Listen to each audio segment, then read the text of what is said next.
Hello, Latin 2 students. It's good to see you, sort of. I can't see you, but yeah. Hope you guys are doing well. Today is a fabulous day for several reasons. One, because it's Friday, which is awesome. And we also get to talk about the Aeneid today, which is one of my faves, and Virgil's kind of my homeboy. So we're going to talk about books one and two. I've enjoyed y'all's comments on the discussion board. Please make sure you remember to leave a comment and then comment on someone else's post as well if you haven't done that yet. I've heard from several of you, but there's still quite a few that haven't commented yet. So please make sure you do that by the end of the day and do those reading checks as well. But just want to walk through the story with you a little bit and point out some of the kind of features of epic poetry as we see them in the text. Now, as you probably know, I'm not a literature teacher, so I apologize. These are probably not going to be as good as what you'd get from like your literature teacher, but hope you enjoy it anyway.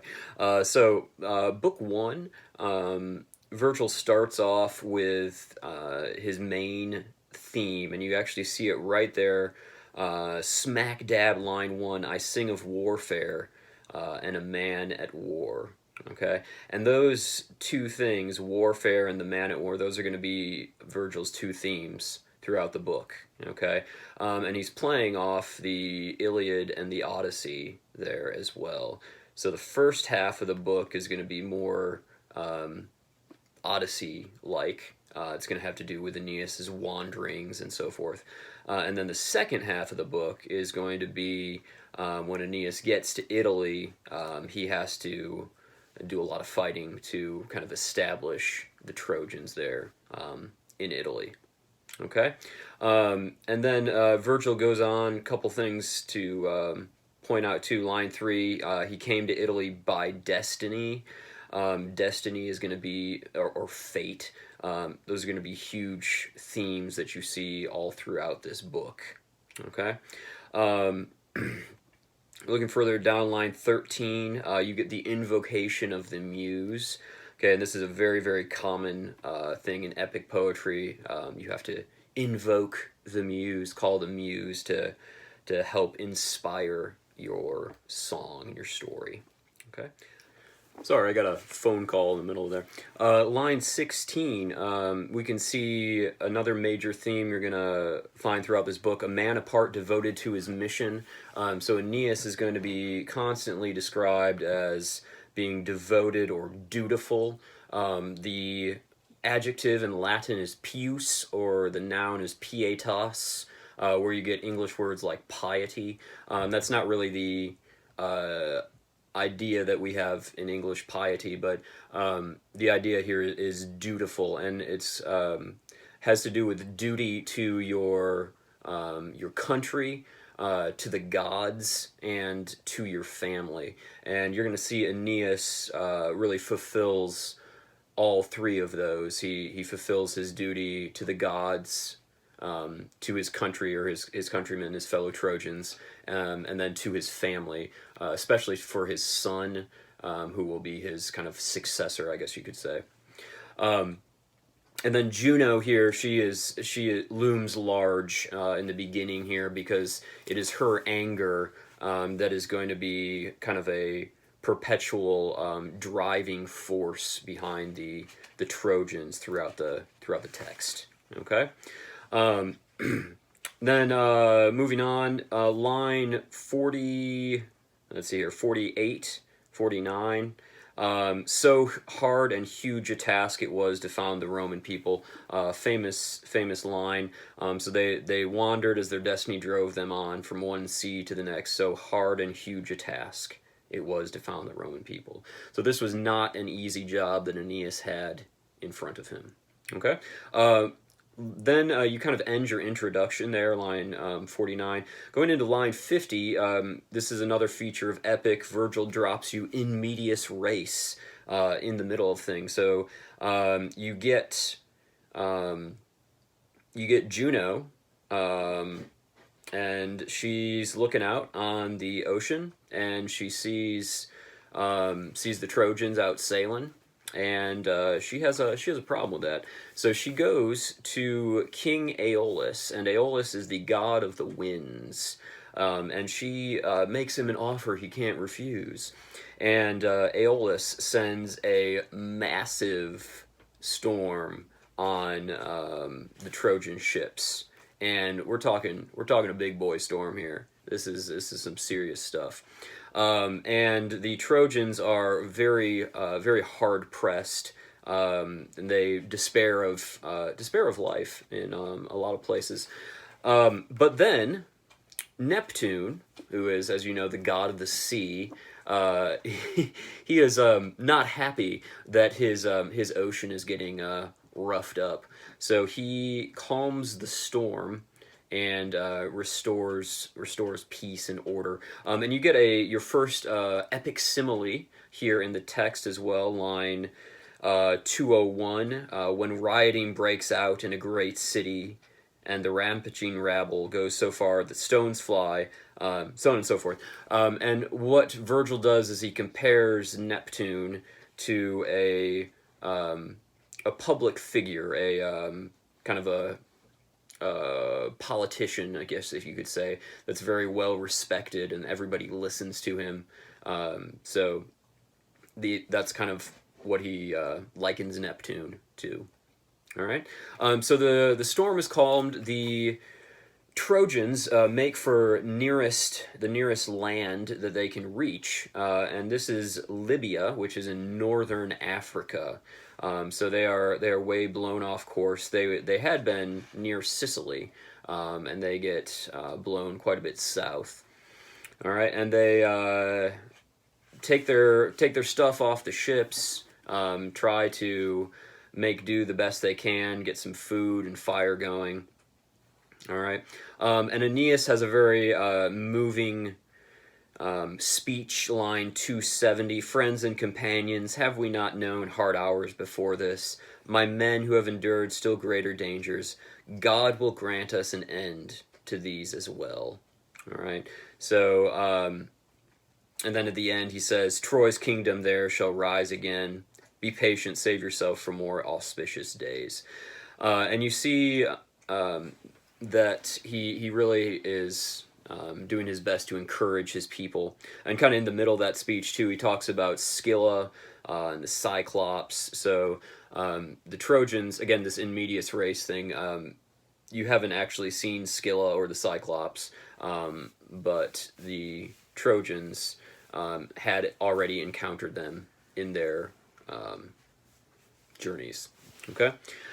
And then, moving on, line 304, you have a little interchange between Venus, who is Aeneas's mommy, and our old friend Big Daddy Jupe, also known as Jupiter. And Venus goes to Jupiter, and she's like, hey, Jupiter, what is the dealio, yo? I thought that the Trojans here, they were honoring you and everything, and have your plans for them to do them good. Have those plans changed? Why are they getting persecuted so much by Juno and everything? And Jupiter tells her, line 348, your children's destiny has not been changed. Okay, so I still intend for the Trojans to prosper. And then line 374, 375, Jupiter kind of gives an outline of what's going to happen for them. And the Trojans, as you, I think, hopefully know, eventually will come to Italy and later become the Romans. And he says, for these I set no limits, world or time, but make the gift of empire without end. Okay, so important lines there, talking about the destiny of the Roman people. Okay, and then we get line 411. Again, Aeneas is described as the dedicated man. Okay, an important theme here. And he and his friend Achates go on a little bit of an expedition to find out the land that they have come to, Libya, which is unknown to them, and in their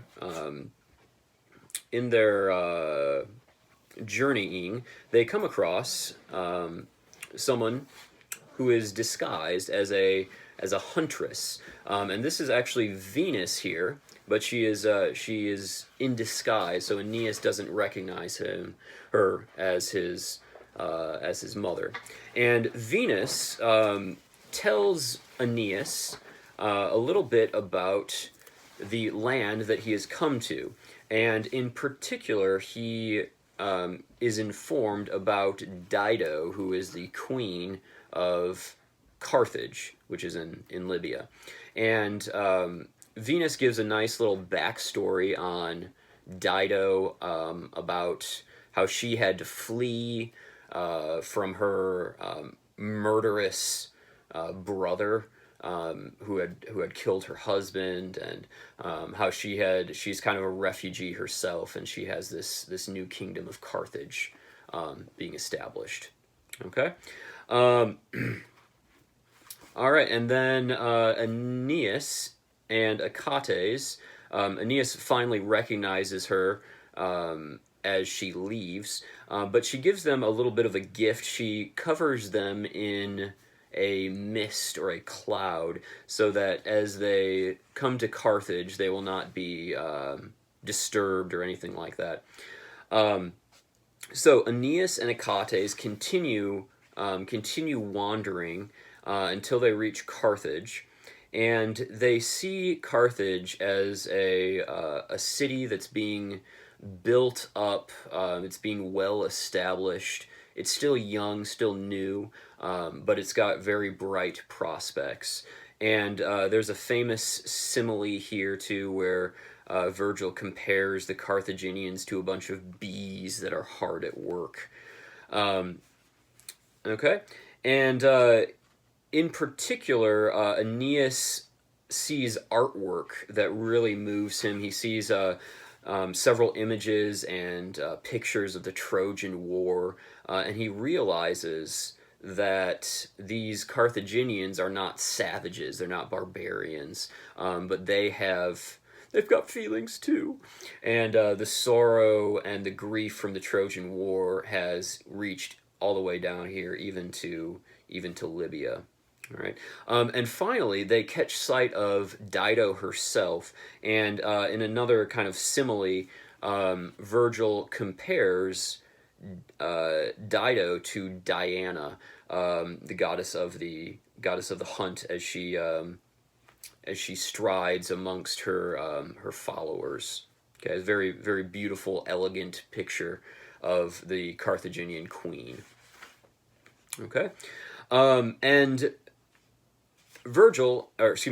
Aeneas and Achates, still in their cloak of mist, are extremely excited to see that their fellow Trojans, who had gotten blown off course along with them. So Aeneas had about 20 ships, and I think 12 or so of them got separated from the 7 that Aeneas was part of. One went down in the ocean, but the others got separated, and Aeneas sees representatives from these ships coming up to Carthage, and he is just overjoyed that his companions are still alive.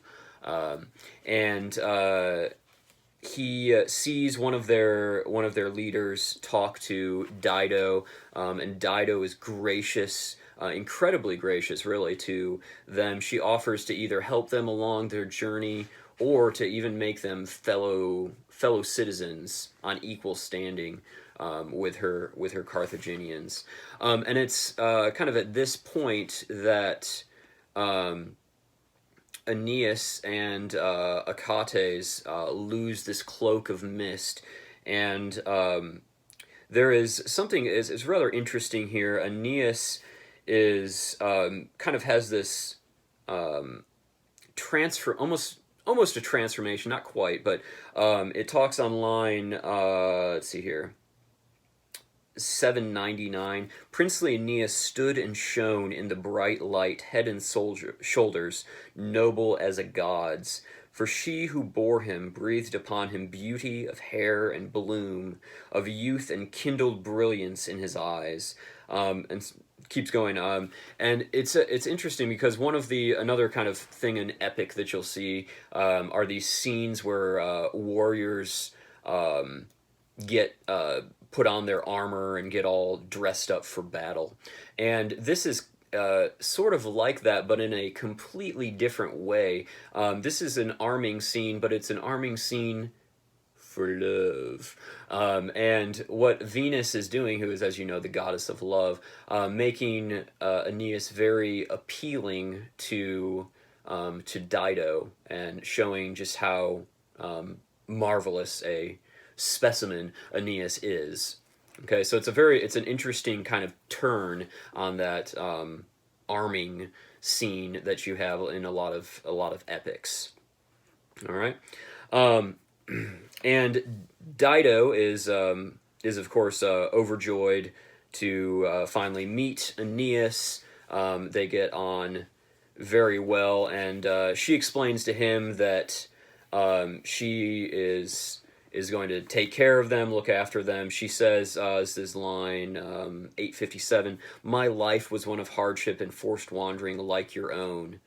And then 860, "Through pain I've learned to comfort suffering men." So there's this camaraderie there that they both have suffered. They both are kind of in this together. Yes, cue the song. We're all in this together. You're welcome. Okay, and then 895, there is this shift here to Venus, and Venus hatches a plan to try to get back a little bit at Juno, and also to, of course, help Aeneas.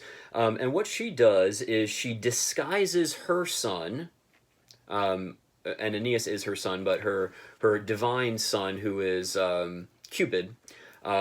He's also called here Desire, which are related words.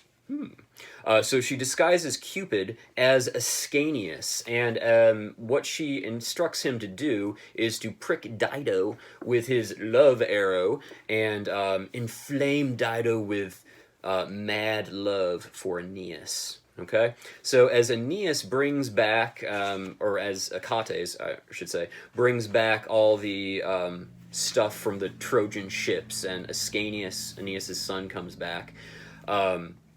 It's not actually Ascanius that comes back. It is Cupid disguised as Ascanius.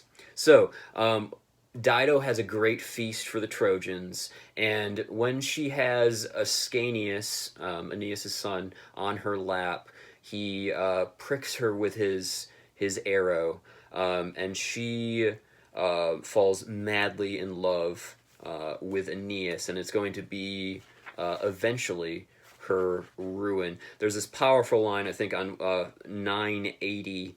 It says, "Oblivious," is talking about Dido, "oblivious of how great a god sat there to her undoing." Okay. Powerful line there. And then book one ends with Dido pleading for Aeneas to tell the story of his wanderings and of the fall of Troy. Okay, so that is how book one ends, and book two picks up here with Aeneas talking about the fall of Troy. Okay, and he talks about, and this is an interesting book. It's one of the book one and two are both very, very well known, but book two, you really get to see this kind of tragic element in the story.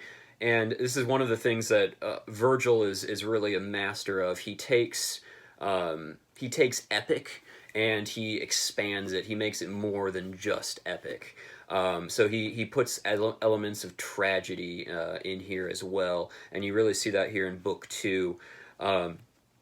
So Aeneas talks about the story, and he kind of picks up on where the Trojan horse, and they see the Trojan horse on the shores of Troy.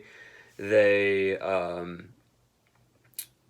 don't know what to do with it. The Trojans are kind of split. Some of them want to destroy it. Some of them want to bring it into the city. And then you get our old friend Laocoon, who I'm sure you are well familiar with from our numerous translations about him. And he is very, very much for destroying the horse. And he throws his spear at the horse and all that stuff. And he has this very famous line, quid id est timeo et dona ferentes. Oh gosh, I'm mixing it up. I'm sorry. Something like that. Anyway, whatever it is, even when Greeks bring gifts, I fear them, gifts and all. That's lines 69 and 70.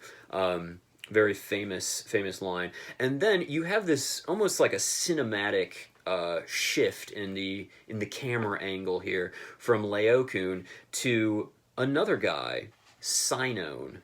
Okay, and Sinon is getting dragged in by some shepherds, and Sinon is a Greek, and he has this big long story about how the Greeks were just out to get him.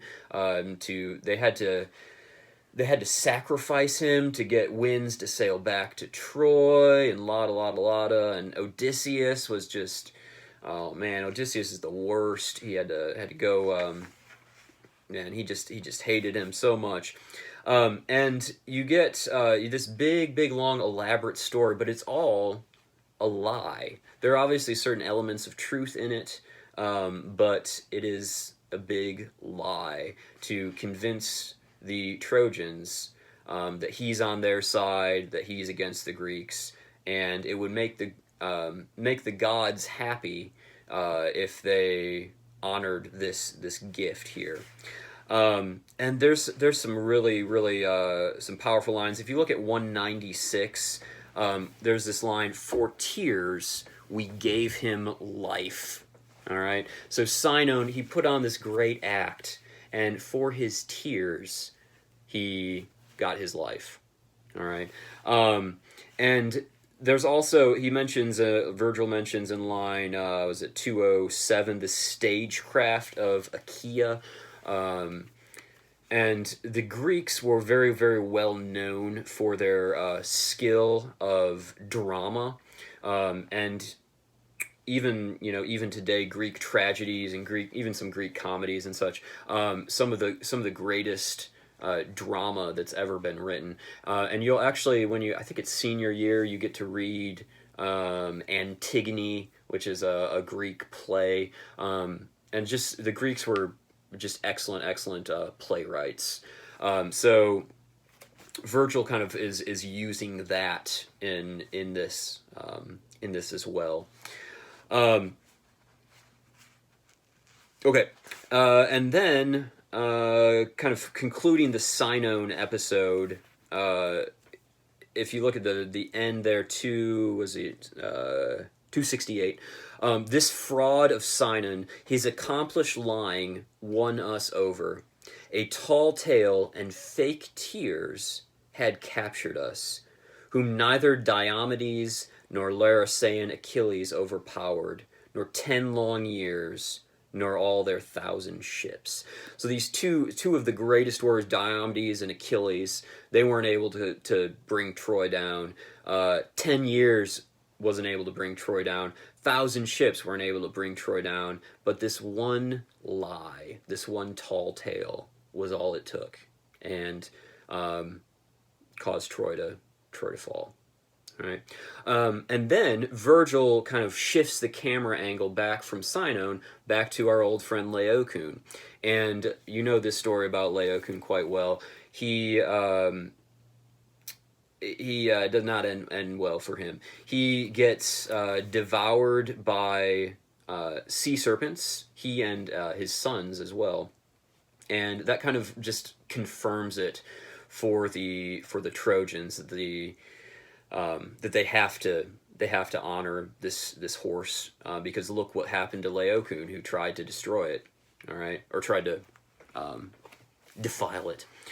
And interesting, this is another kind of brilliant bit of Virgil. We were talking about Greek drama just a moment ago.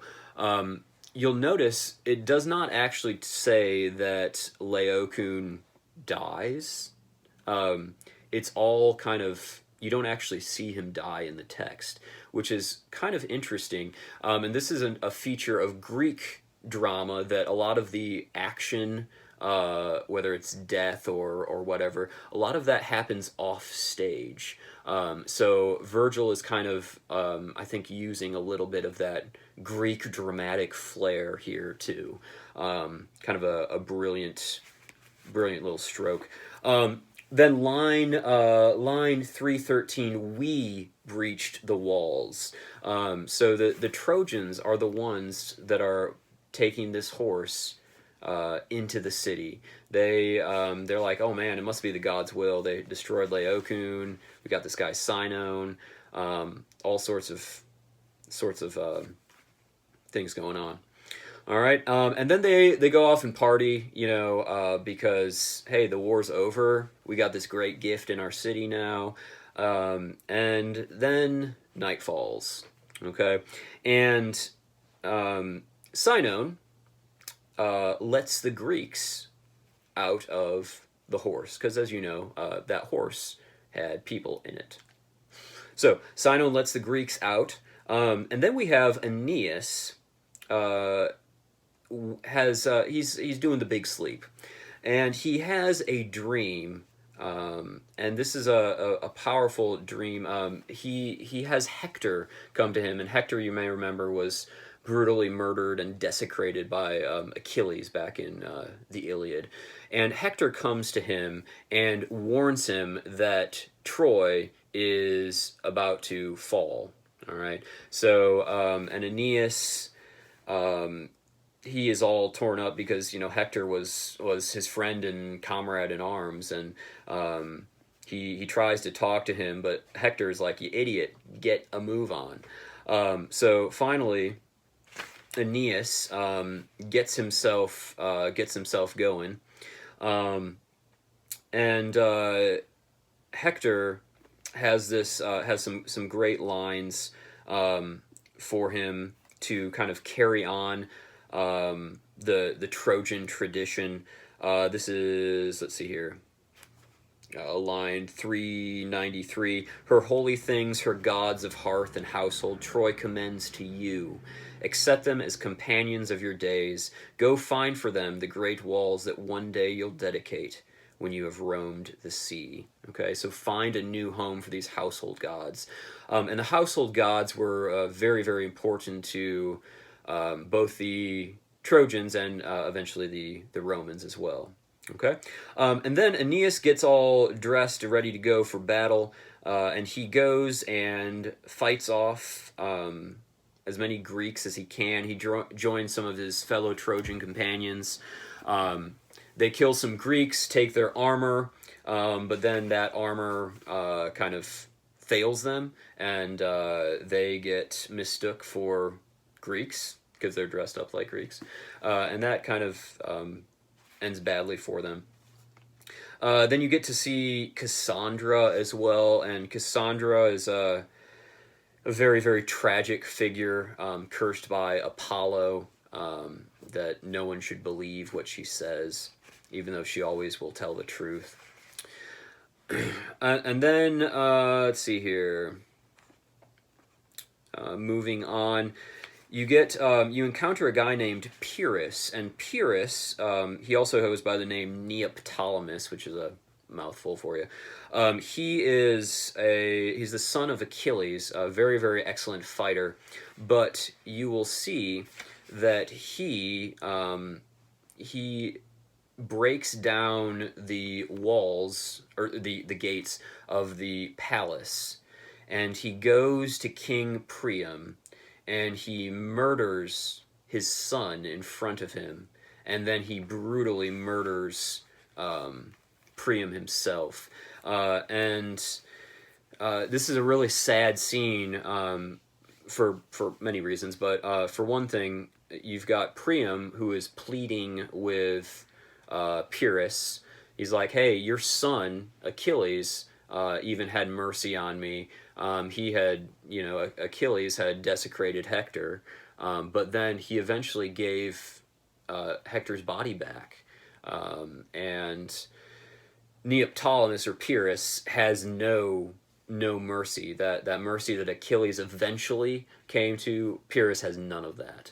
And it's this really sad scene where this old guy Priam is cut down by this young man who's all full of himself.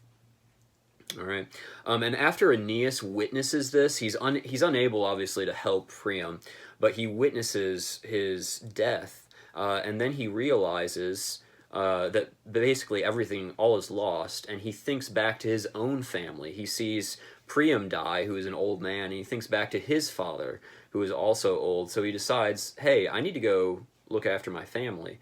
So he starts returning home, but on his way, he encounters Helen. And you may remember Helen. She, she's a large part of the reason that they're all going to war here. So he wants to kill her. He's like, I'm just gonna kill this woman. She has caused enough trouble as it is. But his mommy, Venus, intervenes and says, "Hey, get yourself home, boy. Don't kill this lady." And this is a powerful another powerful line here. This is line, was it 792? The harsh will of the gods it is, the gods that overthrows the splendor of this place and brings Troy from her height into the dust. So basically, there's nothing you can do about this, Aeneas.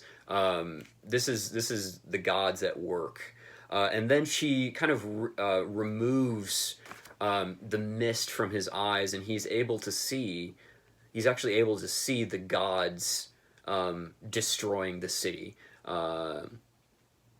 And he sees Juno, and he sees Pallas Athena, he sees Neptune, all of them at work, kind of bringing the Trojans down. All right, and then he finally arrives back at home, and he has a hard time convincing his dad to get a move on. His dad is old, and he's like, just let me just die here. This is my city. I'm gonna die here. But there's kind of a slightly comic scene. Aeneas' son, Iulus, or Ascanius, has this little tongue of fire on his head, and they try to put it out with water. And they take this as a sign that, or shall I say, Anchises takes this as a sign that, hey, it's okay to leave the city. So then there's another, he asks Jupiter for another sign, and Jupiter gives him a sign. So they decide that, hey, we can leave. And there's this a nice scene of Aeneas's pietas, his duty. He carries his dad out of the city, and he leads his son by the hand out of the city. And he and his family, they split up a little bit. His wife and some of their people kind of go by another way, and he says, "Hey, let's meet outside the city at this certain location, a shrine to Ceres, and we'll meet there." Okay, but on their way,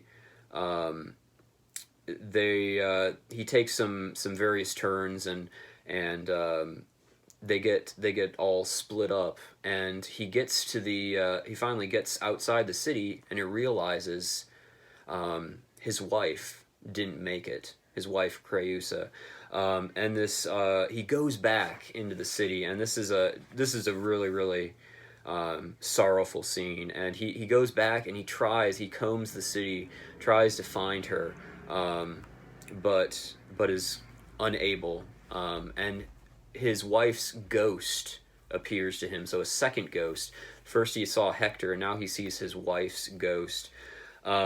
Appears to him, and she says, "Hey, you're not gonna find me, but don't mourn for me, or don't grieve me. I guess you can mourn, but don't grieve. And this is what heaven willed, and you need to go on, fulfill your destiny by finding Italy." And this is one really kind of moving scene at the end, and we'll end with this here, 10:26. "With this she left me weeping, wishing that I could say so many things, and faded on the tenuous air. 3 times I tried to put my arms around her neck, 3 times enfolded nothing, as the wraith slipped through my fingers, bodiless as wind, or like a flitting dream." All right, and book 2 kind of ends with Aeneas outside the city, and he realizes that there are a bunch of others that actually made it as well. So he is not alone, but he has lost his wife in the process of fleeing Troy. Okay, and that's kind of where book 2 ends. So for next week, next Friday, like for you to read book 3 and 4, and I'll try to get the audios up for you, hopefully at the beginning of next week, if you're using those. Try to get those up. And for books 3 and 4, again, you'll have discussion board posts and reading checks for each book. Okay. And again, if you have not done the ones for book 1 and 2, please make sure that you do those by the end of today. And just looking ahead for next week, on Monday, you're going to have your vocab quiz. Okay, so please make sure you're preparing for that. And then on Wednesday, we're gonna have our first test of the quarter. So we'll review for that on Tuesday. I'll let you know what to expect and everything. And for your test will be open book, open note, and all that. Okay, your test on Wednesday. But remember, your vocab quiz on Monday, that one is not open book. Okay, so please go on the honor system there. Okay, feel free to shoot me any questions you got. I love you guys. Hope you have a wonderful weekend. Sorry, this is a bit of a longer video, but I really love this book. Hope you guys are enjoying it too. Love you guys. Talk to you later.